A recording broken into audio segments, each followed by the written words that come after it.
नारायण श्रीहरि विष्णु का ऐसा कौन सा स्वरूप है जिसके लिए यह संपूर्ण श्लोक समर्पित रहेगा? सोच के देखिए। ये जो जानकारी है दोस्तों, ये जानकारी मैंने अपने अध्ययन से प्राप्त करी हुई जानकारी है। अतः ये जानकारी आपको अभी जो ग्रंथ या पुस्तकें उपलब्ध है उनमें देखने को नहीं मिलेगी। उसे हम उंगली में अगर पकड़ने जाएंगे, हाथ में पकड़ने जाएंगे तो आसानी से उसको पकड़ नहीं पाएंगे। परशुराम जी को भगवान श्री गणेश जी से अभिन्न माना जाता है दोस्तों। अगर हम अपनी बुद्धि का सही इस्तेमाल करेंगे तो ही हम अपनी वाणी का भी सही इस्तेमाल कर पाएंगे, और बुद्धि और वाणी के सही इस्तेमाल से हम धन अर्जित कर पाएंगे। ऐसी संकल्पना इसके पीछे है।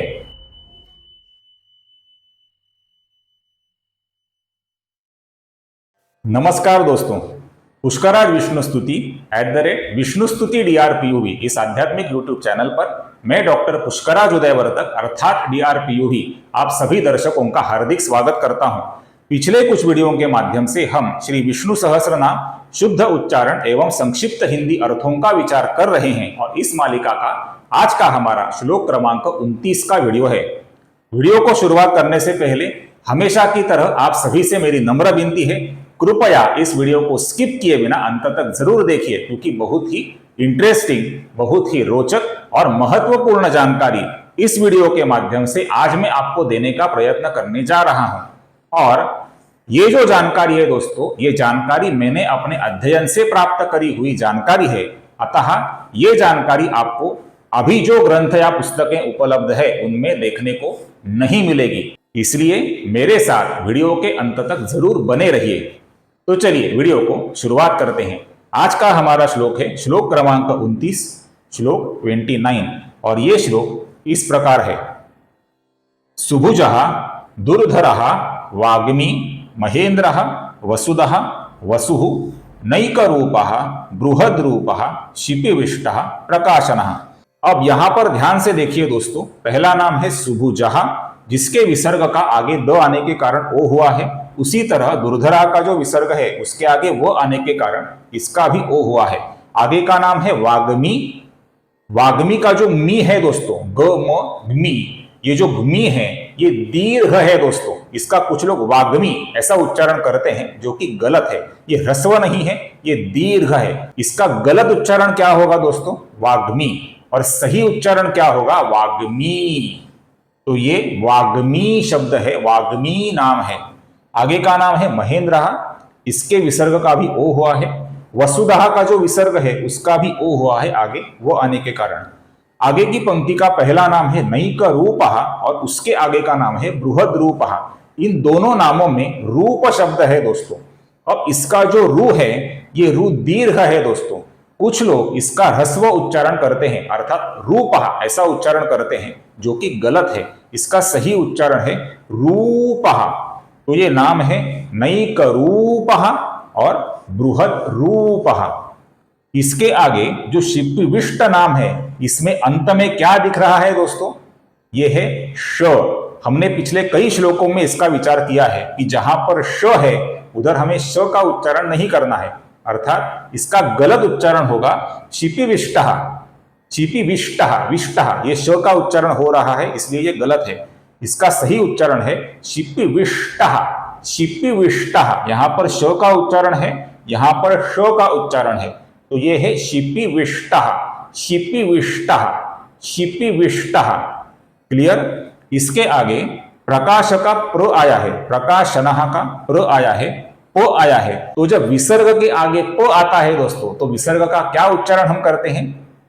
बिल्कुल सही, इसका हम हल्का सा फ ऐसा उच्चारण करेंगे। अब हम सर्वप्रथम पहली पंक्ति का उच्चारण देखते हैं।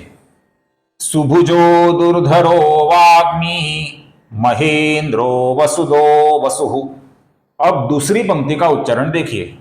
नैक रूपो बृहद्रूपः शिपिविष्टः प्रकाशनः। फिर से एक बार देखिए। नैक रूपो बृहद्रूपः शिपिविष्टः प्रकाशनः। अब हम संपूर्ण श्लोक का उच्चारण देखते हैं दोस्तों।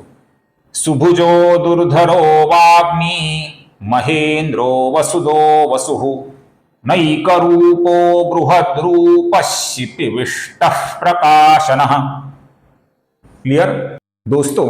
आप जितना मेरे वीडियो को लगातार देखेंगे उतना वीडियो का जो एवरेज व्यू ड्यूरेशन होता है ये बढ़ पाता है, जिससे YouTube का जो एल्गोरिदम होता है दोस्तों उसे नए विष्णु भक्तों तक, नए व्यूअर्स तक इस वीडियो को पहुंचाने में सहायता मिलती है। इसलिए जितना हो सके उतना मेरे वीडियो को लगातार देखिए और मेरे साथ वीडियो में अंत तक बने रहिए। दोस्तों, आप में से कुछ दर्शक ऐसे हैं जो मेरे वीडियोज को रेगुलरली बहुत ही ध्यान से देखते हैं, मेरी बातें भी ध्यान से सुनते हैं, किंतु अंत में सब्सक्राइब करना भूल जाते हैं। दोस्तों, आप मुझे अभी देख रहे हैं, उसके नीचे सब्सक्राइब का बटन है, उसके आगे बेल आइकॉन है। दोनों बटन्स को दबाने के लिए आपको 1 या 2 सेकंड से ज्यादा समय नहीं लगेगा, किंतु आपकी इस कृति से मुझे बहुत ही पॉजिटिव एनर्जी मिलेगी और इस प्रकार के अभ्यासपूर्ण वीडियो आगे भी लेकर आने के लिए मुझे प्रोत्साहन मिलेगा। इसलिए ध्यान से सब्सक्राइब का बटन दबाइए और आगे का बेल आइकॉन भी ध्यान से प्रेस कीजिए। दोस्तों, धन्यवाद। अब हम इन नामों के संक्षिप्त हिंदी अर्थों का विचार करते हैं। दोस्तों, अब सर्वप्रथम बहुत ही रोचक जानकारी अभी मैं आपको दे रहा हूं, ध्यान से देखिए और ध्यान से सुनिए। नारायण श्रीहरि विष्णु का ऐसा कौन सा स्वरूप है जिसके लिए यह संपूर्ण श्लोक समर्पित रहेगा? सोच के देखिए। यह संपूर्ण श्लोक नारायण श्रीहरि विष्णु का जो गजमुख श्री गणेश स्वरूप है उसके लिए समर्पित श्लोक है। दोस्तों, यह जानकारी आपको किसी भी ग्रंथ में पढ़ने को नहीं मिलेगी। ये जो ज्ञान है, यह ज्ञान मुझे अपने अध्ययन से प्राप्त हुआ है और ये ज्ञान मैं आज आपको यहाँ पर बता रहा हूं, तो ध्यान से सुनिए। अब ये संपूर्ण श्लोक श्री गणेश जी के लिए किस प्रकार समर्पित है ये हम देखते हैं। सुभुजहा इस नाम का अर्थ है जगत की रक्षा के लिए अति सुंदर भुजाएं धारण करने वाले जो श्रीहरि विष्णु हैं, जिनके हाथ में शंख चक्र गदा पद्म है, उनको यहां पर कहा है सुभुजहा। किंतु सुभुजहा का दूसरा अर्थ है दोस्तों, भुजा का अर्थ होता है हाथी की जो सूंड होती है ना दोस्तों, उसको भी भुजा कहा जाता है। जिनकी सूंड बहुत ही सुंदर है, ऐसे कौन है दोस्तों? गजमुख भगवान श्री गणेश। तो उनके लिए ये नाम है, सर्वप्रथम नाम है सुभुजहा। इस बारे में आद्य शंकराचार्य जी ने एक श्लोकी श्री गणेश स्तोत्र की रचना करी थी, जिसमें आद्य शंकराचार्य जी ने कहा है गलद्दान गंडम बिलभृंग खंडम चलच्चारुशुंडम जगत्राण शौंडम लसद्दंतकांडम विपद्भंग चंडम शिव प्रेम पिंडम भजे वक्रतुंडम। यहां पर जो चलच्चारुशुंडम शब्द है दोस्तों, हिलने वाली, बहुत ही सुंदर दिखने वाली सूंड, ऐसी सूंड होती है गजमुख भगवान श्री गणेश जी की। और श्री गणेश जी को नारायण श्रीहरि विष्णु का ही स्वरूप माना जाता है, इसलिए गणेश अथर्व शीर्ष में या गणपति अथर्व शीर्ष में गणेश जी को अच्युत इस नाम से संबोधित किया है। तो ये सर्वप्रथम नाम है सुभुजहा। आगे का नाम है दुर्धरहा। दुर्धरहा इस नाम का अर्थ होता है दोस्तों पारा। अब जो पारा नाम की धातु होती है ना दोस्तों, ये धातु एकमात्र ऐसी धातु है जो रूम टेम्परेचर पर अर्थात कमरे के तापमान पर तरल अवस्था में या लिक्विड अवस्था में रहती है। इसलिए जो पारा होता है उसे हम उंगली में अगर पकड़ने जाएंगे, हाथ में पकड़ने जाएंगे तो आसानी से उसको पकड़ नहीं पाएंगे।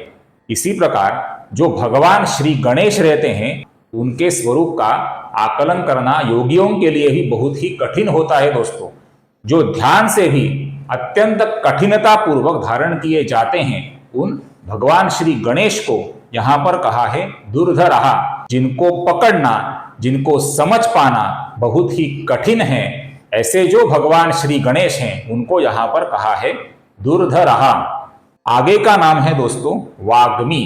वाग्मी का अर्थ है जो वाणी की देवता हैं, ऐसे भगवान श्री गणेश। इसके 2 अर्थ हैं दोस्तों। पहला अर्थ है परा पश्यंती मध्यमा वैखरी। इस वाणी के भगवान श्री गणेश देव हैं और देवी सरस्वती देवी हैं, तथा वेद रूपी वाणी को जिन्होंने निर्मित किया उन भगवान श्री गणेश को भी यहां पर कहा है वाग्मी।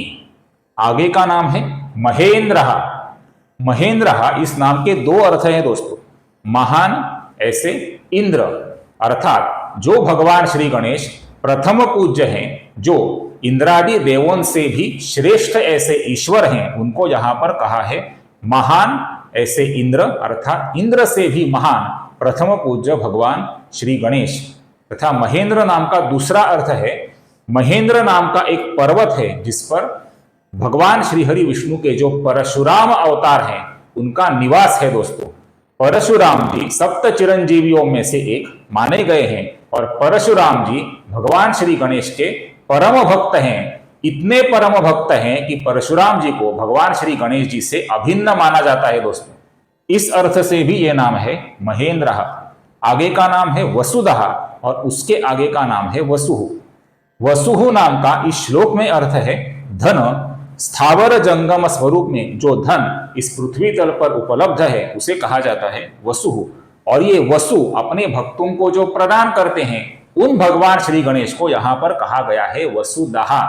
अगर हम अपनी बुद्धि का सही इस्तेमाल करेंगे तो ही हम अपनी वाणी का भी सही इस्तेमाल कर पाएंगे और बुद्धि और वाणी के सही इस्तेमाल से हम धन अर्जित कर पाएंगे। ऐसी संकल्पना इसके पीछे है। इसलिए लक्ष्मी जी के साथ गणेश जी का भी पूजन किया जाता है। गणेश जी धन प्रदायक देवता माने जाते हैं। आगे का नाम है नैक रूपः और उसके आगे का नाम है बृहद रूपः। नैक का अर्थ है जिनके एक से अनेक स्वरूप हैं। ऐसे भगवान श्री गणेश, गणेश जी के गणेश पुराण के अनुसार 28 से भी ज्यादा स्वरूप माने गए हैं दोस्तों। अनेक स्वरूप वाले होने के कारण गणेश जी को यहाँ पर कहा है नैक रूपः। तथा संपूर्ण विश्व ही जिनका एक स्वरूप है, संपूर्ण ब्रह्मांड ही जिनका एक स्वरूप है, इतना विशाल जिनका स्वरूप है, उन योगेश्वर भगवान श्री गणेश को भी यहाँ पर कहा है बृहद रूपः। इसके बारे में गणपति अथर्व शीर्ष में एक श्लोक है जिसमें कहा गया है एकदंतं चतुर्हस्तं पाशमंकुशधारिणं रदं च वरदं हस्तैर्बिभ्राणं मूषकध्वजं रक्तलंबोदरं शूर्पकर्णकं रक्तवाससं रक्तगंधानुलिप्तांगं रक्तपुष्पैः सुपूजितं भक्तानुकंपिनं देवं जगत्कारणम् अच्युतम् आविर्भूतं च सृष्ट्यादौ प्रकृते पुरुषात् परम् एवं ध्यायति यो नित्यं स योगी योगिनां वरः। आप समझे दोस्तों इसमें क्या कहा है? जो रूप इस सृष्टि की उत्पत्ति के पूर्व प्रकृति और पुरुष के भी पहले उत्पन्न हुआ था, ये इतना विराट स्वरूप था दोस्तों कि जिसे शून्य भी कहा जाता है और अनंत भी कहा जाता है। और यही भगवान श्री गणेश जी का बृहद रूप है दोस्तों। आगे का नाम है शिपिविष्टः। इस नाम के 3 अर्थ हैं दोस्तों। पहला अर्थ है जिनके सर पर बहुत ही कम बाल होते हैं दोस्तों, अर्थात गंजे नहीं लेकिन जो कम बाल वाले होते हैं उनको कहा जाता है दोस्तों शिपिविष्टः। कई लोग ये अर्थ नहीं जानते हैं, तो आप सोच के देखिए। प्रथम पूज्य भगवान श्री गणेश हैं गजमुख स्वरूप। उनका जो मस्तक है वह हाथी का मस्तक है और हाथी के सर पर बहुत ही कम बाल होते हैं दोस्तों, आप सभी जानते हैं।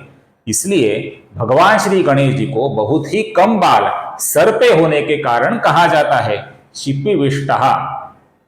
शिपिविष्टः इस नाम का दूसरा अर्थ है जो प्रकाश की किरणों से व्याप्त रहते हैं। जिनका मस्तक प्रकाश की किरणों से व्याप्त रहता है उन तेजस्वी भगवान को कहा जाता है शिपिविष्टः। अर्थात श्री गणेश जी इस अर्थ से भी शिपिविष्ट हैं तथा नारायण भी शिपिविष्ट हैं और महादेव शिवशंकर भी शिपिविष्ट हैं, क्योंकि उनका जो मस्तक है वह तेजस्वी है, प्रकाश से व्याप्त होता है।